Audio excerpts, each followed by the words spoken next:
The success, commercial success of WPL to a large extent would depend on the viewership on television. Because I personally, as a company, we were the main sponsors of Rajasthan Royal team. I think 2019 IPL, and I was in Dubai and I watched the match in empty stadium where they've created some kind of an ambience to keep the players motivated. But that year IPL had one of the largest viewerships. So viewership would definitely be one of the critical success factors for women's IPL and women's cricket to grow from there. But in terms of, if you see, when you're watching a match on television, the few things which make difference. The first is the quality of the game that will make a difference.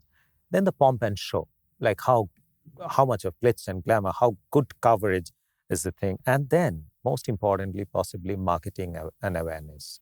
Do you think that the fact that the women's cricket is, in terms of strength, stamina, endurance, would lack always a little bit from the men's, from their counterpart? Like, let's say, the fastest bowler in men's cricket bowls at 160 kilometer per hour, which is maybe about 130 for women's cricket.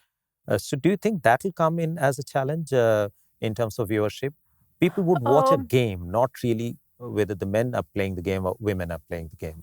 I think that is slowly changing because with the inception of T20 format, the players now understand the importance of power hitting. And so if you want to be a power hitter, you have to work on your strength. You have to develop muscles. But yes, again, I would say in comparison to men, we That's will right. always be a little less. But if you have to take women's cricket on its own, a women cricketer, then you see the Australian players. Recently, I've seen the India-Australia home series where they were chasing around 160, 170. There was one player who came, was only whacking the ball out of the park at ease. She is definitely strong, muscular. So I think every other player now will be looking forward, if that is the game that they have to set a standard, they'll have to work on their strength. And fitness has been now the top more priority of all the players if they have to consistently play good level of cricket, because there's so many formats, there are leagues around the year they are playing. So at some point,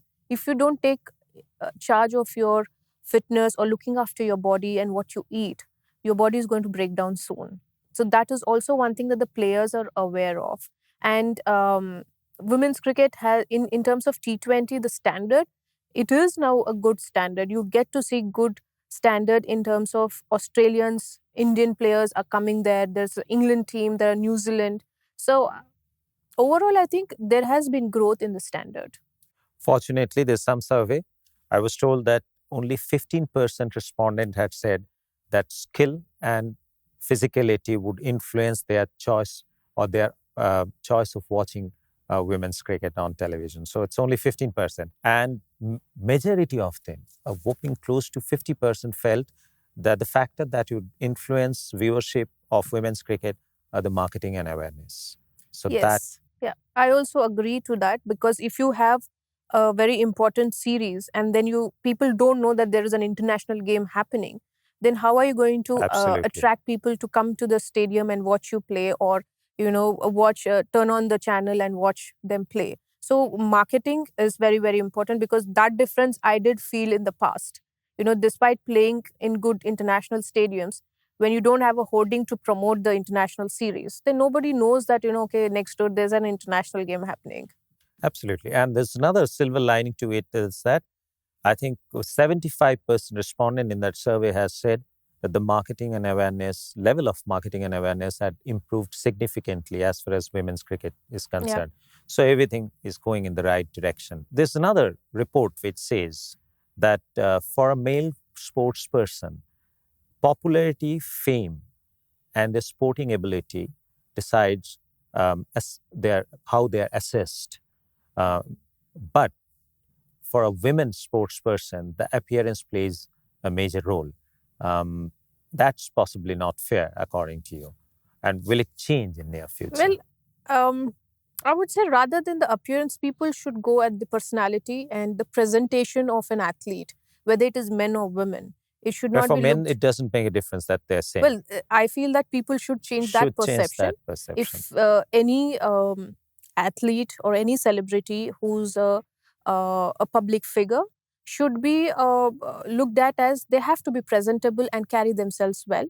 That should be enough for people rather than going for their outward look or appearance. Because at the end of the day, as an athlete, we should be known for our prowess on the field, our performance on the field. How we look shouldn't matter to many. But unfortunately for the brands, that could be one of the criteria that they pick, that, you know, so and so athlete can endorse a brand because she has the appearance. Yeah, but I think Isn't that something limited to only our Indian society, or is it? I don't see that very often abroad. No, I think you've just touched upon one very interesting point and very insightful. It is not the appearance, it's the presentation. Finally, when you're watching a sports, especially on television, it's an audiovisual medium. Visually, everything has to look nice, pleasing, as pleasing as possible. So therefore, the presentation is important, the appearance isn't. So I think that way you are right. And finally, do you feel that media has gone wrong as in some way as far as the women's cricket is concerned?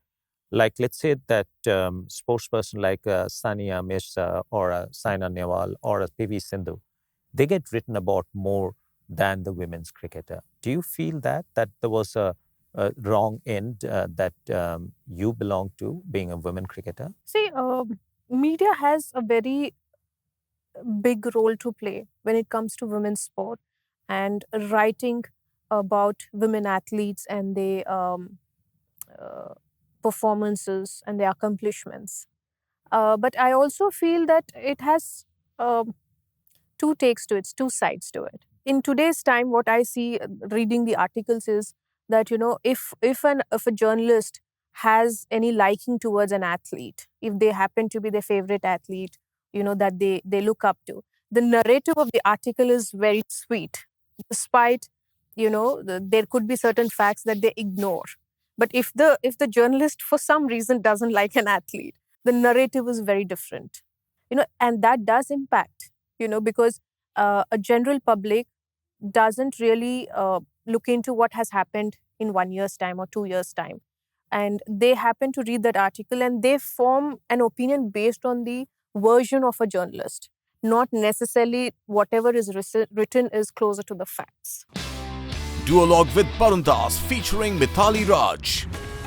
Streaming on the world's first news OTT, News 9 Plus. Download now.